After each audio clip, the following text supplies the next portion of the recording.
Hello friends, welcome to the Oops in Action series. So this will be the third video of this series. In this video, we are going to learn inheritance. Inheritance क्या होता है, उसके definition देखेंगे और inheritance का practical use कैसे होता है, right? हम इस वीडियो में देखने वाले हैं कि जब हम कोई क्लास लिखते हैं तो उसको उसकी प्रॉपर्टीज के उसके एट्रीब्यूट को कैसे रीयूज कर सकते हैं, जो हम ऑलरेडी एक बार कोड हमारी एक पैरेंट क्लास में लिख चुके होते हैं, तो उसको रिपीट ना करते हुए उन सेम प्रॉपर्टीज को और एट्रीब्यूट्स को हम जो बेस क्लासेस होती है उनमें कैसे रीयूज कर सकते हैं, ये इनहेरिटेंस कैसा कहता है. So if you see this example, okay, so let's say the person, okay, so एक पर्सन हमने एक बेस क्लास बनाया, ठीक है, और जो एक बेस क्लास होता है और उसका जो चाइल्ड क्लास होता है, जो डिराइव्ड क्लास होता है, राइट.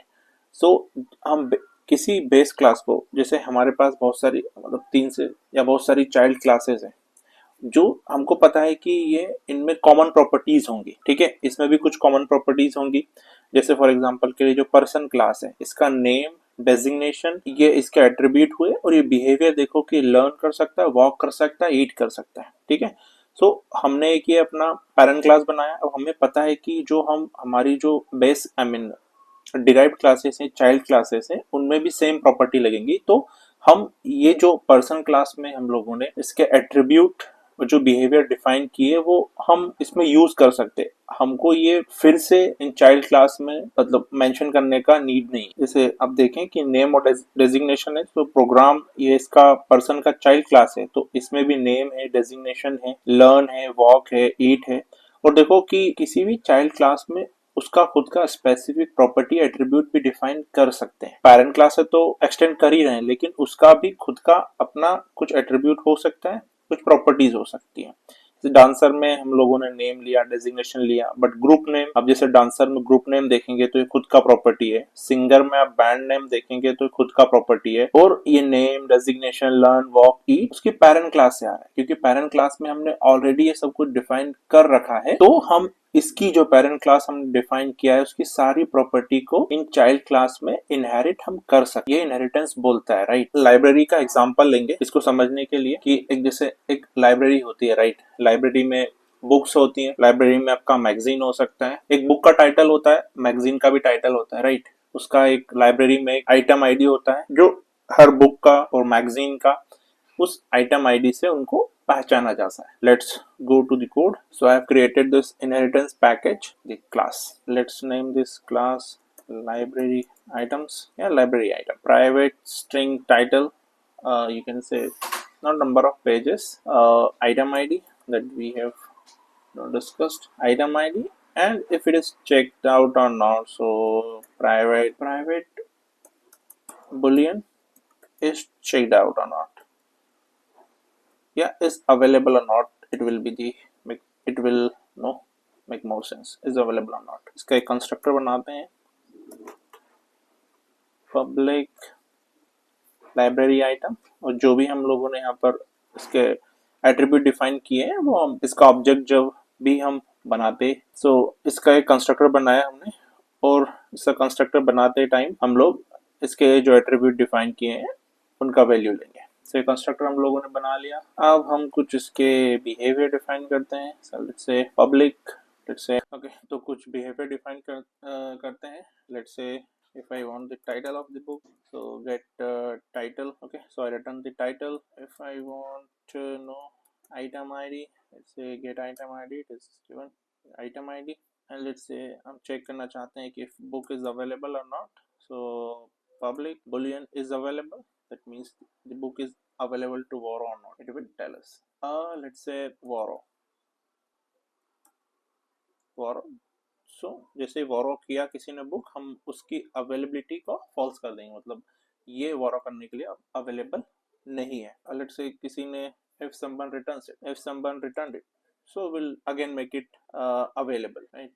एक हम इसका एक स्ट्रिंग मेथड डिफाइन करते हैं, ठीक है. सो ये स्ट्रिंग मेथड हमने डिफाइन किया. सो एक इनहेरिटेंस तो आप यहीं पे देख सकते हो कि if you go to this to string method, okay, so एक स्ट्रिंग मेथड डिफाइन करते हैं और स्ट्रिंग मेथड भी ये ओवरराइड की है. If you click on this icon, okay, so ये स्ट्रिंग मेथड किस क्लास का है, ये ऑब्जेक्ट क्लास का है. You see this is the object class, और ये स्ट्रिंग मेथड जो है ये ऑब्जेक्ट क्लास में डिफाइन किया गया है. सो ये टू स्ट्रिंग मेथड जो है वो ऑब्जेक्ट क्लास का है, और बाय डिफॉल्ट अब जावा में क्लास जब भी क्रिएट करते हैं सो बाय डिफॉल्ट ऑब्जेक्ट क्लास जो होता है वो इनहेरिट होता है।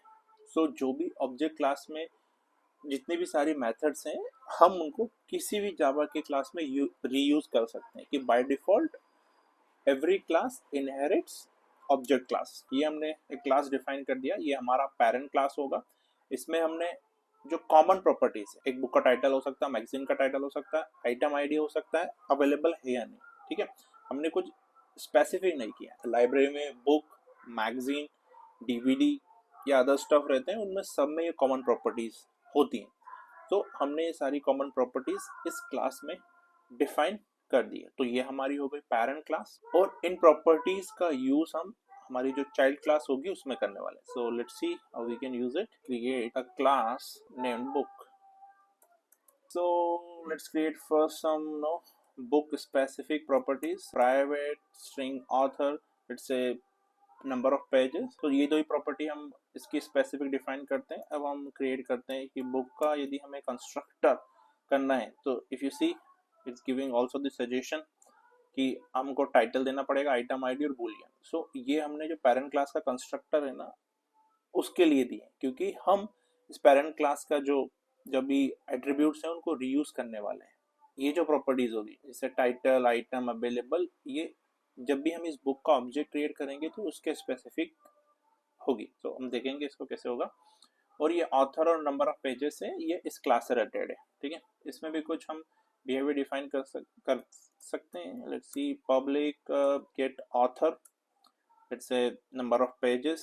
Here we can also know toString method we can also define, so that and the super.toString it will print this title item is available, क्योंकि आपको याद होगा कि हमने लाइब्रेरी आइटम में भी toString मेथड को ओवरराइड किया था। तो ऑथर नेम प्रिंट करेगा, ये प्रिंट करेगा। सो एक हमने ये इसका चाइल्ड क्लास बना लिया। सो हमने इसका चाइल्ड क्लास बना लिया। Let's create another child class which is magazine.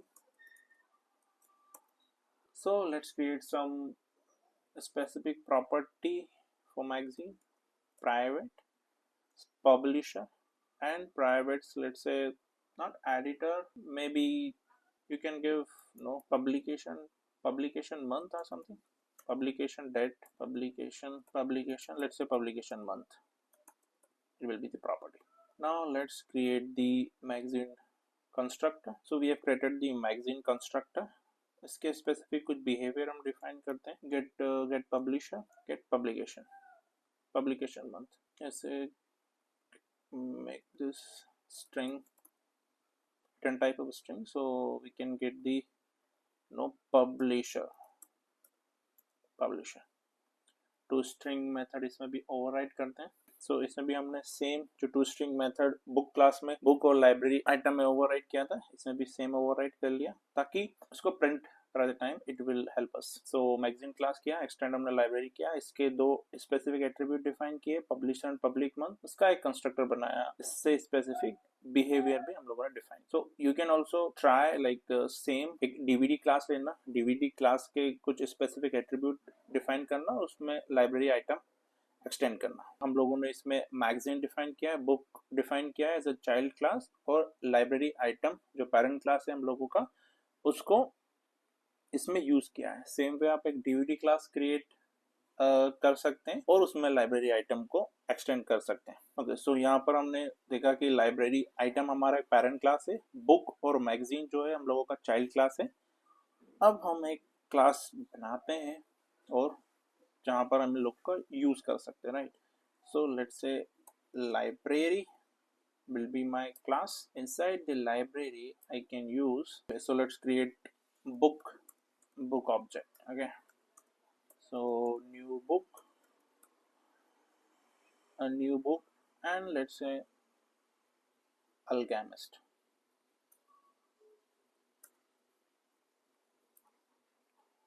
And number of pages is int, so we need to pass the int, let's say 233।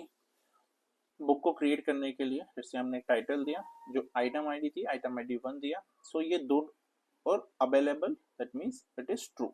इस अवेलेबल है या इट इज अवेलेबल। तो यहाँ पर हमने बुक का ऑब्जेक्ट क्रिएट किया, उसमें ये जो पैरामीटर एक बुक का टाइटल, आइटम आईडी और अवेलेबल, ये राइट, ये पेरेंट क्लास में हम लोगों ने डिफाइन किए थे लाइब्रेरी आइटम में। और ये जो author and number of pages हैं ये specific to the book class. हम इस जो चाइल्ड क्लास है, चाइल्ड क्लास बुक है, उसका ऑब्जेक्ट क्रिएट करते हैं। तो ऐसे हमने बुक क्लास का ऑब्जेक्ट क्रिएट किया। हमें ये पेरेंट क्लास के पैरामीटर पास करने की क्यों जरूरत है, क्योंकि हमने ऐसा कंस्ट्रक्टर बनाया है पेरेंट क्लास में जो वैल्यू एक्सपेक्ट करेगा, राइट। सो हम चाइल्ड क्लास का कंस्ट्रक्टर यूज कर रहे हैं तो उसमें ये वैल्यू हम लोग पास करेंगे। यदि आपका डिफॉल्ट कंस्ट्रक्टर है पेरेंट क्लास में तो आपको ये पैरामीटर पास करने की नीड नहीं होगी, बट यदि कस्टमाइज है तो obviously you need to pass the values for the parent class parameter as well. Book हो गया। Let's say if I say what is my author, get author. Okay, so let's print it. So it should print the author, right? Let's run it.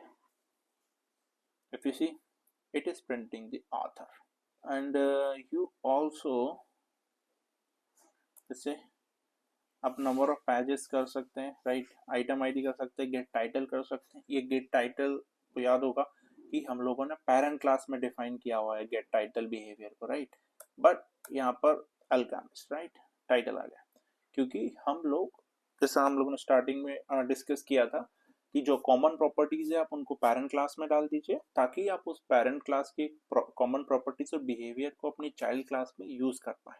This is all about inheritance, right. Just use the properties and behavior you already defined in some classes and extending that particular class to avoid the duplicacy or redundancy.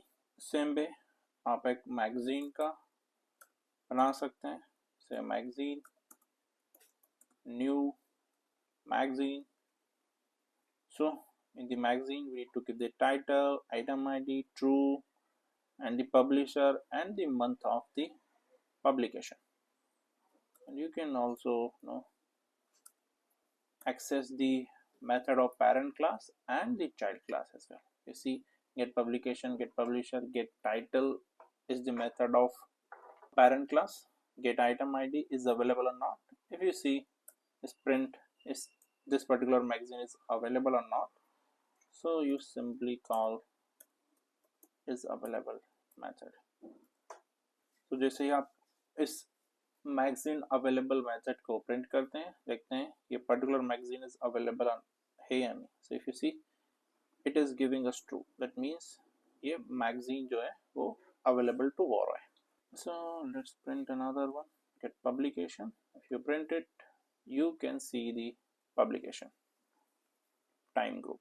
Inheritance बोलता है जो भी common properties और attribute है, आपको लग रहा है कि आपकी जो आने वाली चाइल्ड क्लासेस हैं उनको यूज करेंगी, तो आप उनका एक पेरेंट क्लास बना सकते हैं और उन सारी कॉमन प्रॉपर्टीज और एट्रीब्यूट्स को उस पेरेंट क्लास में डाल सकते हैं और उसको अपनी चाइल्ड क्लास में एक्सटेंड कर सकते हैं। जैसे हम लोगों ने यहाँ पर लाइब्रेरी आइटम क्रिएट किया था और मैगजीन और बुक में उनको इनहेरिट किया ताकि हमको सेम चीज बुक क्लास के लिए और मैगजीन क्लास के लिए, सेम चीज से मेरा मतलब है जैसे ये टाइटल है, आइटम आईडी है, अवेलेबल है, राइट। सो हमने जब बुक क्लास का ऑब्जेक्ट क्रिएट किया हम लोगों ने ये डिफाइन नहीं किया था, राइट, कि इसका टाइटल क्या होगा, अवेलेबल है या नहीं। वो प्रॉपर्टीज हम जो लाइब्रेरी आइटम जो हमारी पेरेंट क्लास है उससे रीयूज कर रहे हैं, यही इनहेरिटेंस है। जैसा हमने डिस्कस किया था एग्जाम्पल के थ्रू, लाइब्रेरी आइटम में भी हमने सेम देखा कि जो कॉमन प्रॉपर्टीज है हमने पेरेंट क्लास में डिफाइन की और उनको चाइल्ड क्लास में यूज की। So this is all about the inheritance. This is it from this video, will see you in the next video. यदि आपको कोई क्वेश्चन है या डाउट है तो कमेंट करें, I will be happy to answer that. So goodbye, take care and happy coding.